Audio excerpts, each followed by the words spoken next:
Welcome to another episode of Dad Up, everyone. Thank you guys very much for joining me. This individual I have on today, he and I have just recently gotten connected, but I'm really excited to dive into his story because he's got a fascinating backstory. He's got one child and one on the way, so basically two kids right now, and I'm really excited to get to know him a little bit better, as I'm sure you are. But my good friend Jack Knight is joining me on Dad Up. Welcome to the show, brother. Nice to see Thank you. you for having me, man. I'm really excited for the combo. Yeah, absolutely. I'm excited to dive right in because I know just based on your Instagram story, your Instagram posts and stuff, that you've got a little bit of a backstory. So we're going to dive into all that. But I'm certainly glad to have you on the show. Finally, get to make this thing happen. And I'm really excited to continue our friendship as well. But Mhm. let's dive right in. My viewers, followers who don't know who you are, let's dive into a little bit of backstory on you and we'll go from there.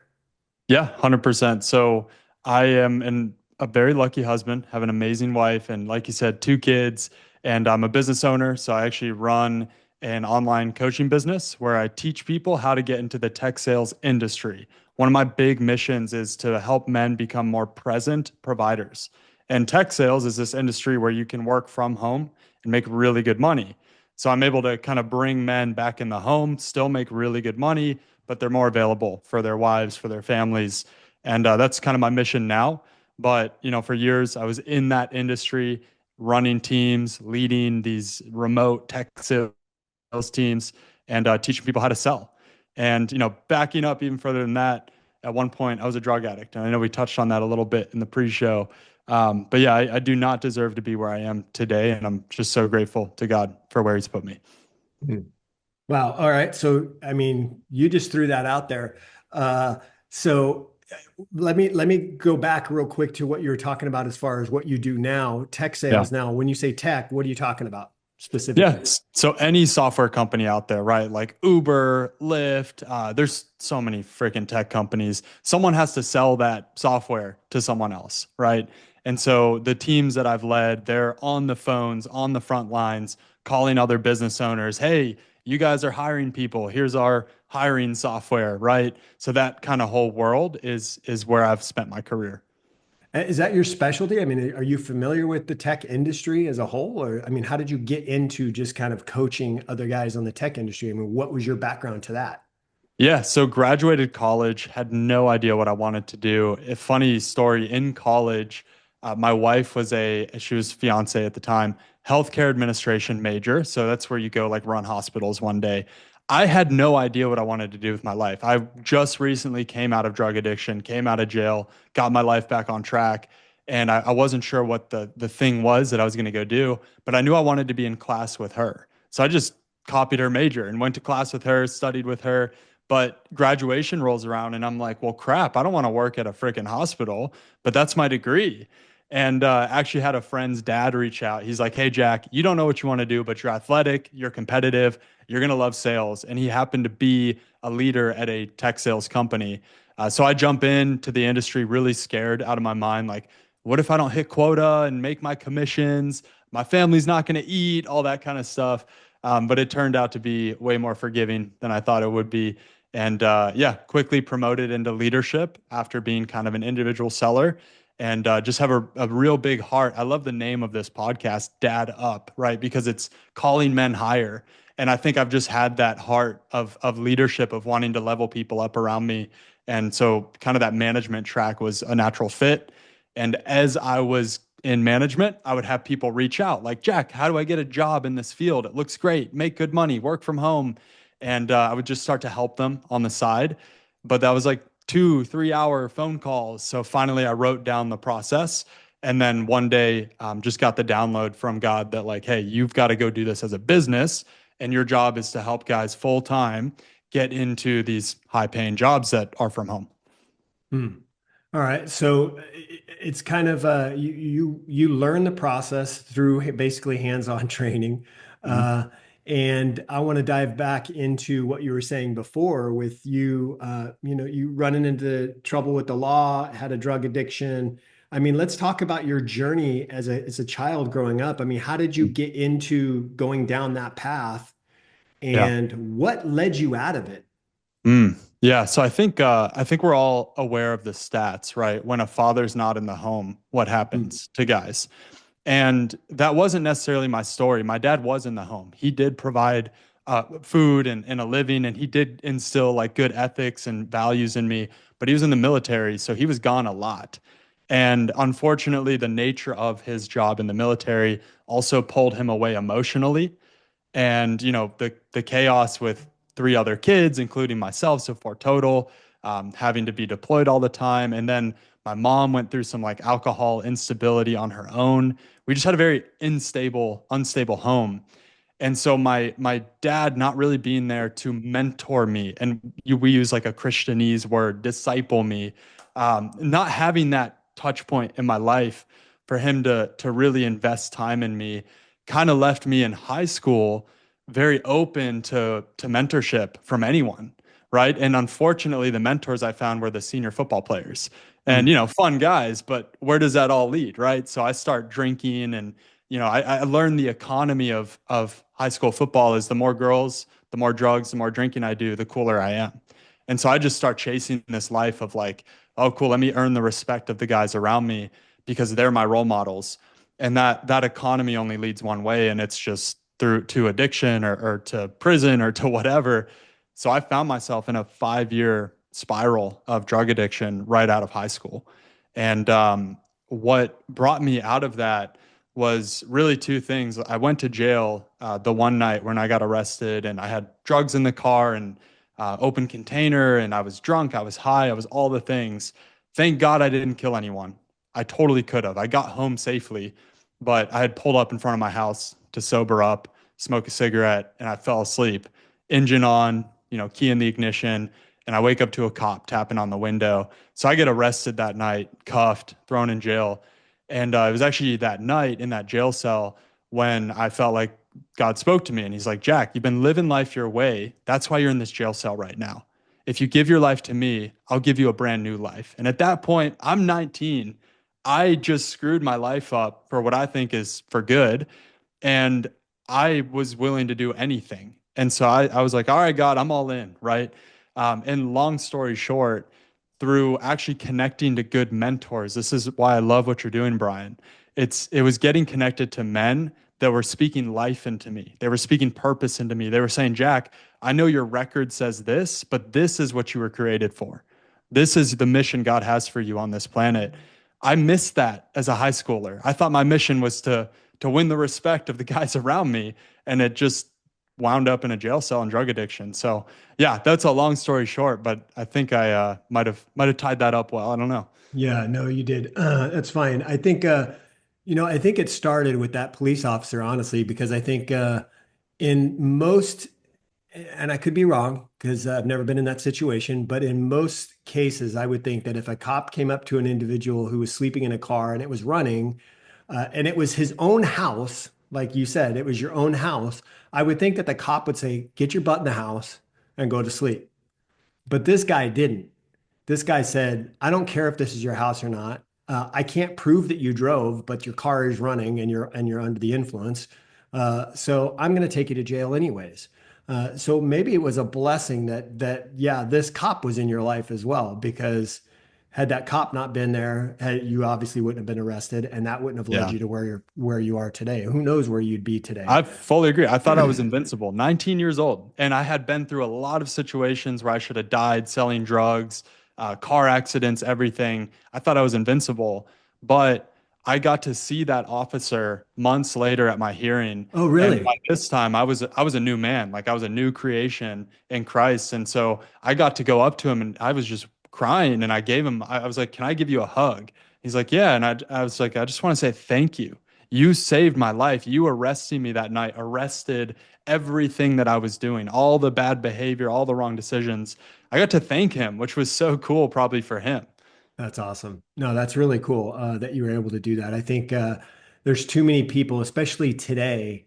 There's too many people in society that would have the opposite approach with that police officer, right? And Yeah. that's the unfortunate part about it is people take for granted what these guys' jobs are to do, protect and serve. And Mhm. he was there to do that, and he protected you. He really Mhm. did. He protected you.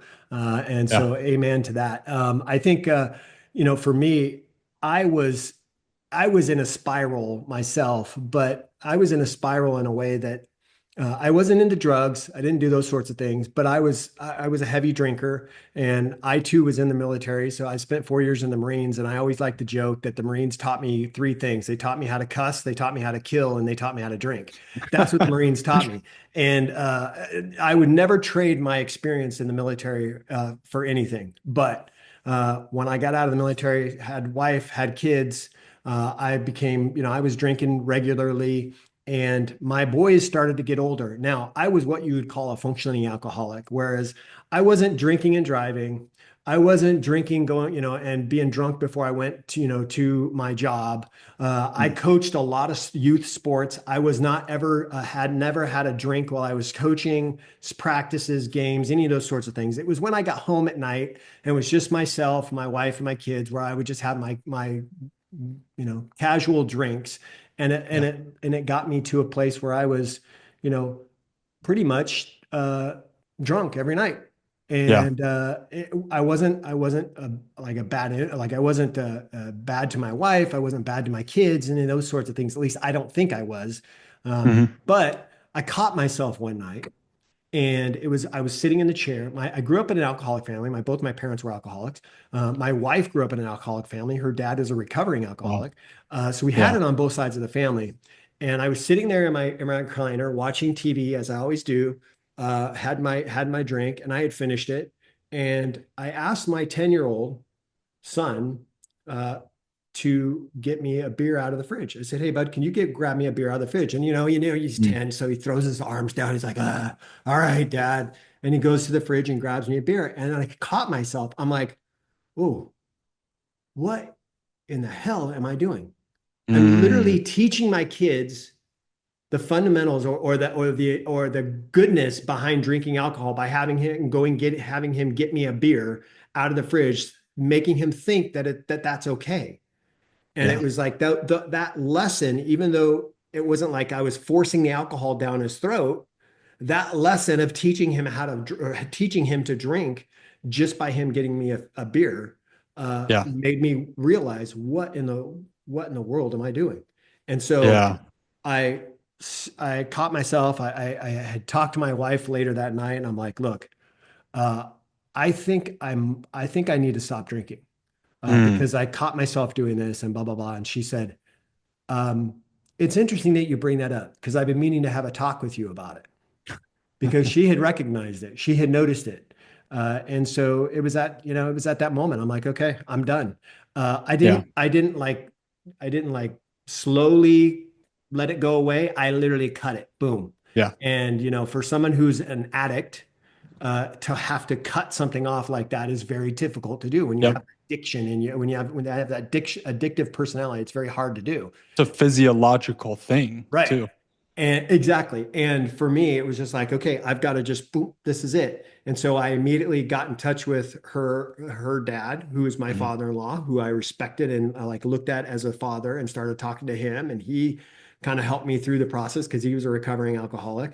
Yeah. And it was that day. It's like, boom, that was it. And here I am now, 15 and a half years later, completely sober, and It's have amazing. never looked back. And I get to this day, my boys are 26 and 23. I get to this day, Dad, thank you very much for changing the trajectory of our family. Come on. Thank you very Come much on. for not making any more decisions about drinking and giving that Yeah. up. And Yeah.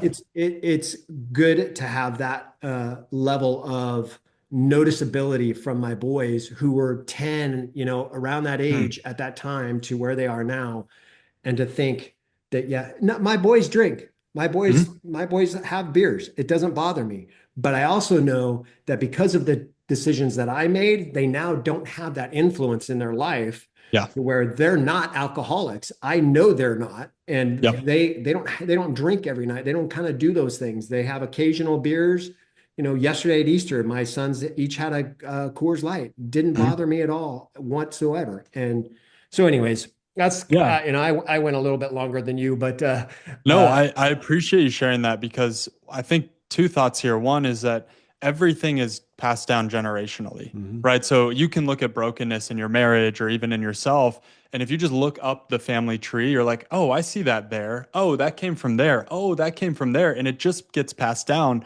But it takes one man to step up and say, I'm going to be the one that does something different, Hmm. right?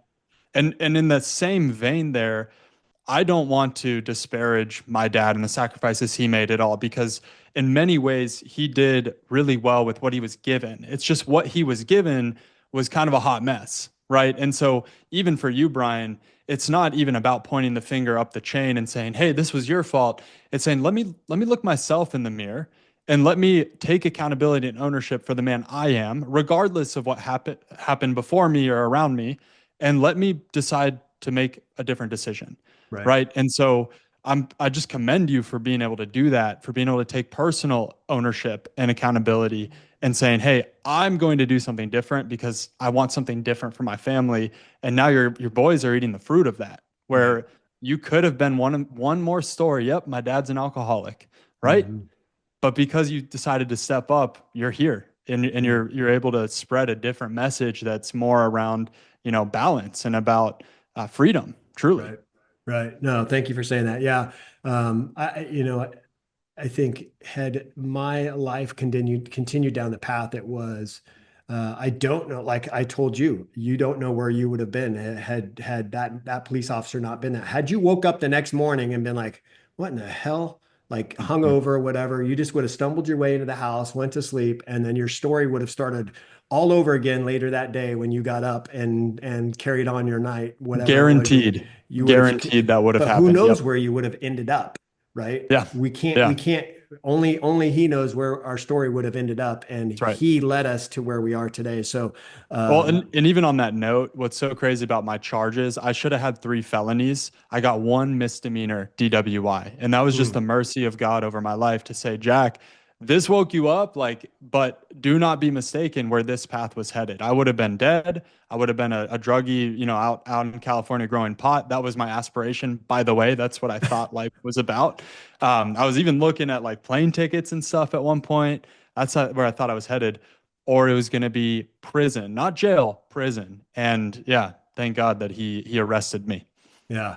And here you are now, living a successful life, successful career, successful family, one boy and one daughter on the way. And what a story you get to share with them in their own time, in your own time. You get to share with them.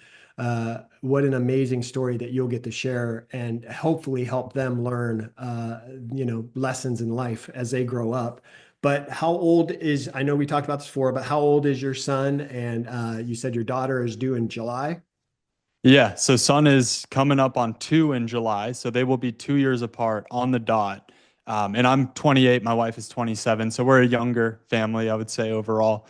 But yeah, All right. Well, you are young. You're 2 years older than my son. My son's 26. So nice. yeah, anyways, well, very cool.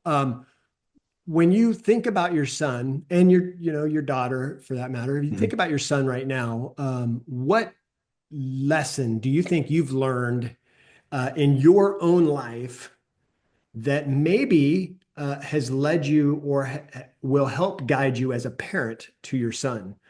What do you think is Yeah. a lesson that maybe you have learned? Hmm. I think I want to give him what I felt like I didn't have. But I think the way you do that matters, where I could be very vindictive about my past and about how I was raised and say, you guys screwed it all up. I'm going to go do something different and kind of do it with a chip in my shoulder, on my shoulder, and just that heart of anger really and resentment behind it. And if that's my fuel source for loving my son, even though it's a good thing that I want to do it better, it's still a dirty fuel source. But if I can plug into a fuel source that's pure, that's, hey, I love you guys. I thank you guys for what you've given me, even though it was imperfect. I forgive you guys for where you guys dropped the ball. Now I'm going to go build something better.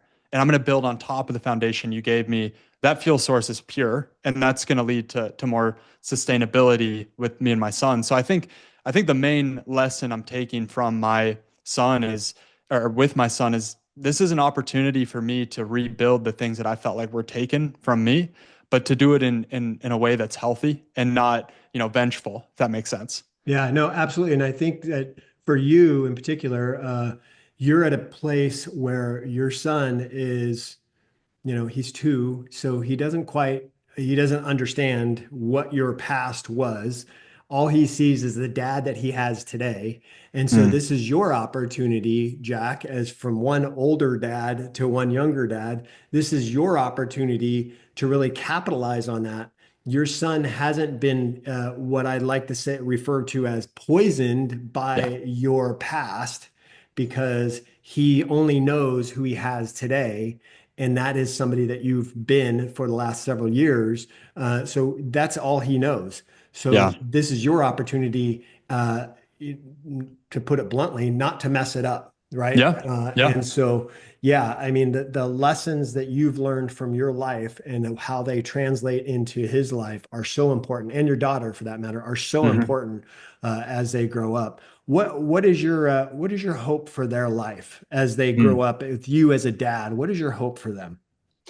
I just picture if if my wife and I can prevent them from 50% of the damage. I mean, we went through divorced families, we went through father issues and moms who had to try to be dads and sibling chaos. Like, if we can prevent 50% of that happening, I just wonder like how much farther along they're going to be. And I actually get to see that. I'm plugged in with some really good community. I have a great mentor. He's a father in the faith to me. And he went through insane trauma growing up. Like, he was molested, he went through drug addiction, he went through multiple situations of abuse, but he has raised the most incredible three boys. I mean, these guys, they're young, they're like around 20, but they are moving the generational pool around them. They're making really good money. They're in really impactful careers. They're men of integrity.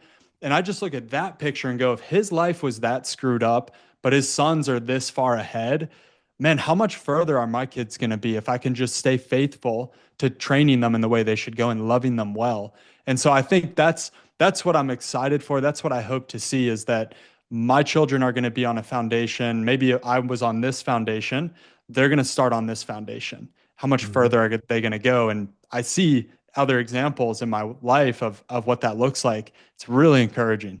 And that's exactly what I'm talking about as far as the example that you're setting right now for your son. That's all he knows.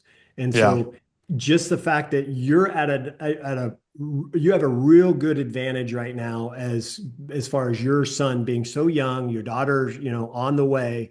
You have a really good advantage right now to a lot of dads who, like me, my Mhm. boys were, 10, 11, 10 years old, 11 years old and 8, and they remember. They Yeah. remember when I was, had a problem with alcohol. They remember that. It hasn't impacted their life because I changed it so early on. Mhm. But your son's at a place where he doesn't know the old dad. And Yeah. whether you share that story with him or not is totally up to you. But he doesn't know the old dad. So all he has is the dad he has today, the Jack that he knows today. And Yeah. that's a very cool advantage. And I think that you're going to, as long as you continue down that path, you're going to see how much better off and how much more successful he's going to be Mhm. than you ever were at, 19, 20 years old, right? Yeah. Oh So, yeah. And I am gonna tell him everything. I'm gonna take him to the jail cell that I was in. I'm gonna show him everything, tell him everything, age appropriate, of course.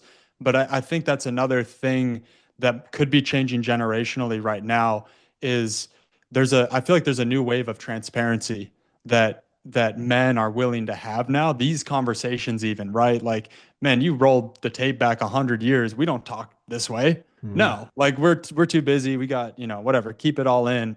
And I'm really looking forward to having very blunt, transparent conversations with him.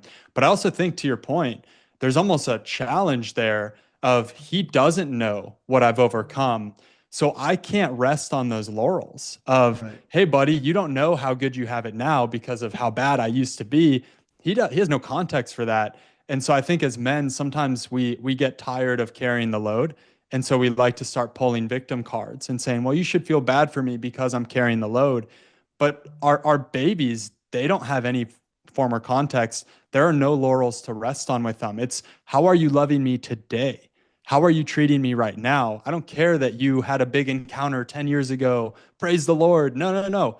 You're being a jerk to me today, Dad, right? Like, where are you at? And so I think in a way, that's a challenge, and they won't be able to fully appreciate my story, what I've been through, till they're 20, right? And they're the same age going through it. Hmm. Yeah, and that's something that you have to be very, you and your wife both have to be very cognizant of because, uh, you both come from, divorced families. You obviously, I don't know about your wife, but you obviously have the addictive personality.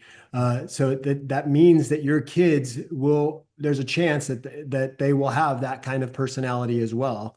And so you have to be aware of that. And like, Mhm. for my own boys, I know that they have those addictive genes in them because they have both sides of the family. But we've made it, my wife and I, and in over the last 15 years, my wife and I have made it very clear to our boys that, hey, you have these genes. So this is a possibility for you. And Yep. so this is why I did the decisions I made. This is why I made those decisions is to hope to change that direction for your life.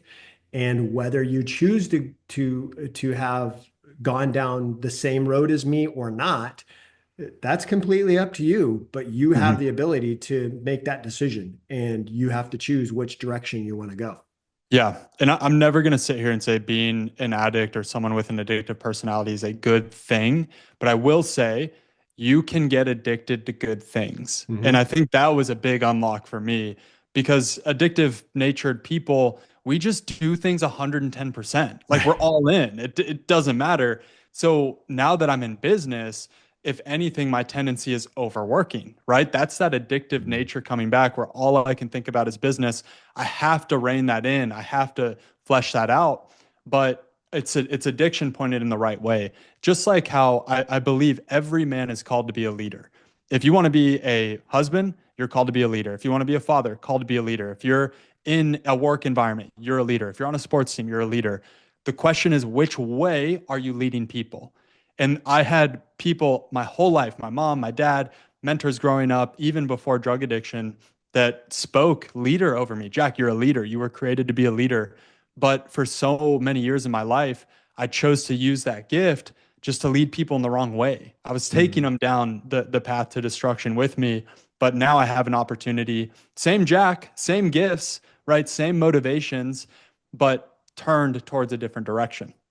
Right. All due through the eyes of Christ. That's awesome. I think it's awesome. What's new coming up for you? What new can you share for us as far as Jack Knight and his business? What's going on with you?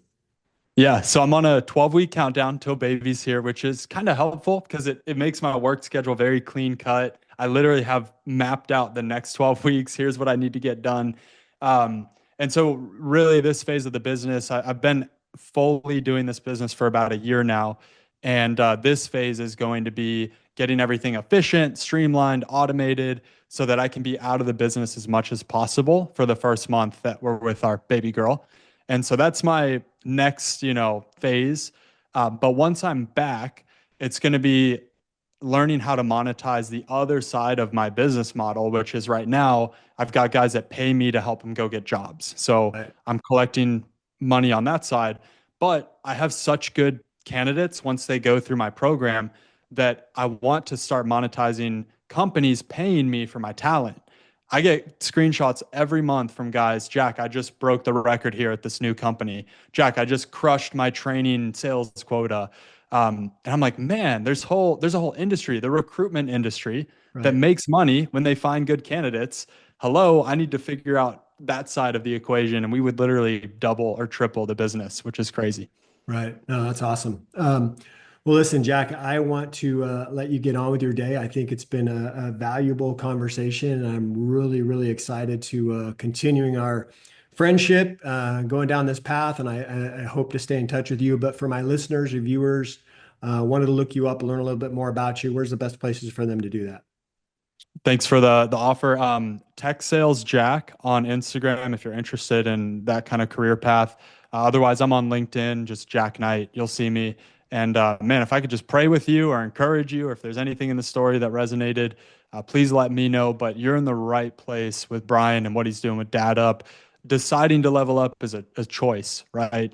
And so by you guys listening to this, I just want to commend the listeners. Like, good job investing in yourself. Good job being a man who's willing to level up and Dad Up. It's great. Thanks for saying that. Well, cool. Well, I'll make sure that all that stuff's in the show notes so they can look you up, learn a little bit more about you. But again, man, awesome to have you on.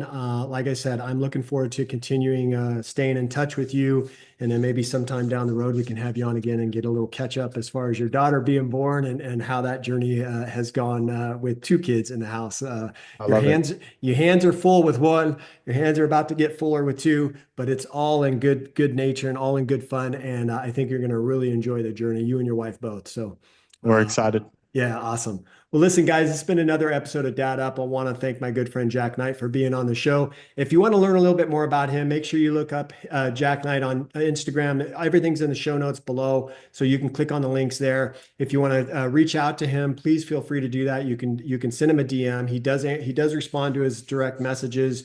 As long as you don't send him a weird one, he will most likely respond to you. But make sure you guys do that. And as always, if you are not yet following me or subscribed to my show, please make sure you do that so you don't miss any of the awesome guests that I have on each and every week.